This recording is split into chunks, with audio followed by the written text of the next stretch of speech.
ఈరోజు నేను కాజు కట్లీ చూపిస్తున్నాను. కాజు కట్లీకి కావాల్సింది ఒక గ్లాస్ నేను కాజు తీసుకున్నా.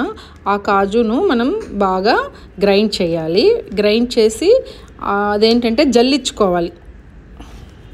ఇలా ఏంటంటే పౌడర్ చేసి గ్రైండ్ చేసిన కాజుని మనం జల్లించుకోవాలి. ఎందుకంటే ఆ చిన్న చిన్న పీసెస్ లేకుండా చాలా సాఫ్ట్గా మనం మిక్సీ చేసేసుకోవాలి. అలా చేసుకున్న తర్వాత మనకేంటంటే ఒక గ్లాస్ కాజు తీసుకున్నప్పుడు ఇలా పొడి చేసి మిక్సీ చేసి జల్లించుకొని ఇలా చాలా సాఫ్ట్గా ఉండాలి. సాఫ్ట్గా అంటే మనం మామూలుగా పిండి ఎలా ఉంటుందో అలాగా తీసుకోవాలన్నమాట. ఇలా చూసుకుంటే కొంచెం కొంచెం తిన్నప్పుడు ఆ సాఫ్ట్నెస్ రాదనమాట. అందుకోసమే జల్లించుకొని పెట్టుకోవాలి. ఒక గ్లాస్ కాజుకి హాఫ్ గ్లాస్ మనకి షుగర్ సరిపోతుంది. అంటే క్వాంటిటీ 1:1 అనమాట. తర్వాత మనకు కావాల్సింది కాస్త గీ కావాలి దాంట్లో, ఎందుకంటే మనం మిక్స్ చేసేటప్పుడు స్టిక్ అవ్వకుండా. ఇప్పుడు మనం ఒక ఓక్ తీసుకున్నాను 24 డయామీటర్. ఇందులో హాఫ్ గ్లాస్ వచ్చేసి షుగరు ఫ్లేమ్ వెలిగించాను. ఫ్లేమ్ వెలిగించేసి అందులో హాఫ్ గ్లాస్ షుగర్ యాడ్ చేశాను. యాడ్ చేసి కొంచెం మనం పాకం రావడం కోసం వాటర్ యాడ్ చేస్తున్నా.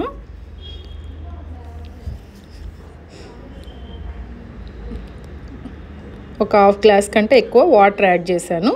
వాటర్ యాడ్ చేసేసి దాన్ని మనము చాలా చక్కగా పాకం వచ్చేంత వరకు బాయిల్ చేయాలి. మిక్స్ చేసుకోవాలి. అంత పాకం రావాలి. తీగ పాకంలాగా ఉండాలి. ఇట్లా షుగర్ అంతా కూడా మనం బాగా అంటే మనందరికీ ఐడియా ఉంటుంది, ఏ స్వీట్ చేసినా కూడా కాస్త అది పాకం రావాలి. అది ఎలా చూసుకోవాలనేది చూపిస్తాను. అదంతా అయిపోయిన తర్వాత మనము ఒక మ్యాట్ తీసుకొని, మ్యాట్కి ఈ లోపల అది పాకం అవుతుంది. ఇక్కడ మ్యాట్కి వచ్చేసి నేను గీ అప్లై చేశాను. గీ అప్లై చేసేసి, ఎందుకంటే మనం కాజు కట్లీ చేసినప్పుడు కాస్త మ్యాట్ ఉంటేనే బాగుంటుంది. ఈ మ్యాట్కి చక్కగా మనము గీ అంతా కూడా ఒక 2 స్పూన్లు తీసుకొని బాగా అప్లై చేసేసుకోవాలి. అప్లై చేసేసుకున్న తర్వాత మనకేంటంటే దానికి తగ్గట్లు మనకి ప్రెస్ చేయాలి కాబట్టి ఇలా అప్లై చేసి పక్కన పెట్టుకోవాలి. అలాగే సేమ్ యాజ్ ఇట్ ఈజ్ మనం పాకం అవుతుందండి. ఇక్కడ ఈ పాకం అయ్యేటప్పుడు మనకి ఎంత ఉడుకుతుంది అనేది చూడాలి. తర్వాత వచ్చేసి మనకి ఒక పౌడర్ ఉంటుంది కదా, దాంట్లో బటర్ పేపర్కి కూడా గీ అప్లై చేయాలి. బటర్ పేపర్ ఎందుకు అంటే మనం కటింగ్ చేసుకున్నప్పుడు దానికి చక్కగా వస్తుంది. ఇక్కడ పాకం చూసుకుంటూ అక్కడ నేను కట్ చేసేదానికి ట్రై చేస్తున్నాను. తర్వాత వచ్చేసి మనం పాకం ఇలా చూసుకోవాలండి. వాటర్లో వేసినప్పుడు మనకు తెలుస్తుంది. ఇప్పుడు వచ్చేసి మనము అది పాకం వచ్చేసింది. దాంట్లో మనం కాజు పౌడర్ యాడ్ చేసేసి చక్కగా మనం మిక్స్ చేసేయాలి. అంటే బాగా కలుపుకోవాలండి, ఉంటలు లేకుండా చాలా చక్కగా అలా మిక్స్ చేస్తూనే ఉండాలి.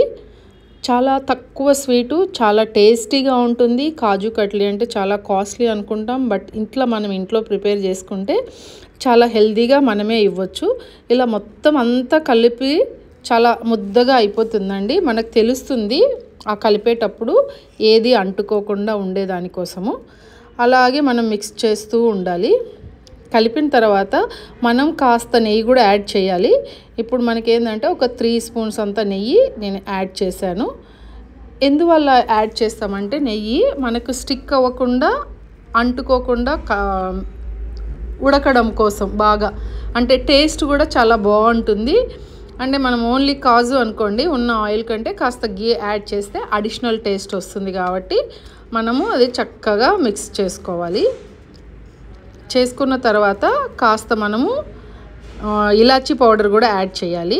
ఇప్పుడు ఏంటంటే నేను ఇలాచీ పౌడర్ కూడా యాడ్ చేశాను. అది ఫ్లేవర్ కోసము, ప్లస్ హెల్త్కి కూడా మంచిది. ఇలాచీ యాడ్ చేసినప్పుడు మనం స్వీట్లో యాడ్ చేస్తాం కాబట్టి ఇలా చక్కగా అది అలాగే మనం మిక్స్ చేసేసి కలపాలి. ఎందుకు కలపాలి అంతసేపు అంటే మనకు ఆ కాజు కట్లీ అనేది చాలా చక్కగా వస్తుందన్నమాట. ఇది ఇలా మనం ఏంటంటే చాలా లో ఫ్లేమ్లోనే చేయాలండి, హై ఫ్లేమ్ అవసరం ఉండదు.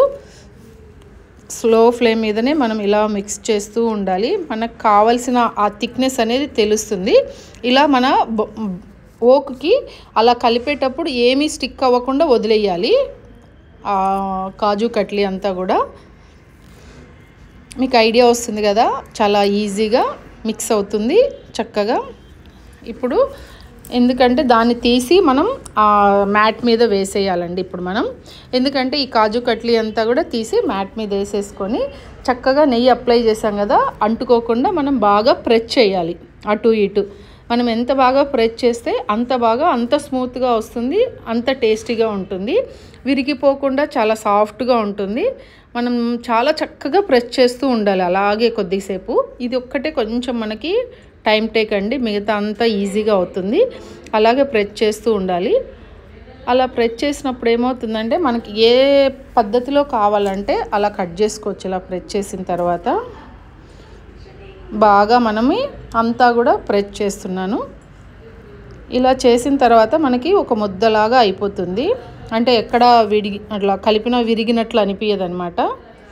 చాలా చక్కగా అయిపోతుంది. దీన్ని తీసుకొని మనము ఆ బటర్ పేపర్ మీద యాడ్ చేసేసుకోవాలి. ఇప్పుడు నెక్స్ట్ బటర్ పేపర్ మీద వేసేసి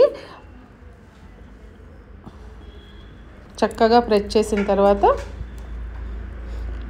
ఇప్పుడు ఏంటంటే దాన్ని సాఫ్ట్గా చేసేసి బటర్ పేపర్ మీద ఈ మ్యాట్ మీద బటర్ పేపర్ పెట్టేయాలి. మనం కాజు దాని మీద పెట్టేసి హ్యాండ్తో అయినా ప్రెస్ చేయొచ్చు, లేదంటే పూరీ కర్రతో అయినా కూడా మనం బాగా ప్రెస్ చేసుకోవచ్చు అనమాట. ఎందుకంటే పూరీ కర్రతోటి మనం ఇలా చేసామనుకోండి చక్కగా మనకి ఎంత బాగా అవుతుందంటే ఒకే లెవెల్లో వస్తుంది పీసెస్. అదే హ్యాండ్తో అంటే ఎక్కువ సన్నగా దొడ్డుగా తిక్కొస్తుంది. ఇలా చక్కగా పూరీ ప్రెస్ లాగా చేసేసి మనం ఏంటంటే ఏది కూడా ఎక్కువ పెద్దగా ఉండదు, దొడ్డుగా ఉండదు. ఇలా చక్కగా చేసినాక మనకు మీకు ఐడియా వస్తుంది. ఇలా పూరీని ఎలా ప్రెస్ చేస్తామో అలా చేస్తున్నాను. ఇలా చేసిన తర్వాత మనము ఆ బటర్ పేపర్ తీసేసుకోవాలి. ఇప్పుడు మనం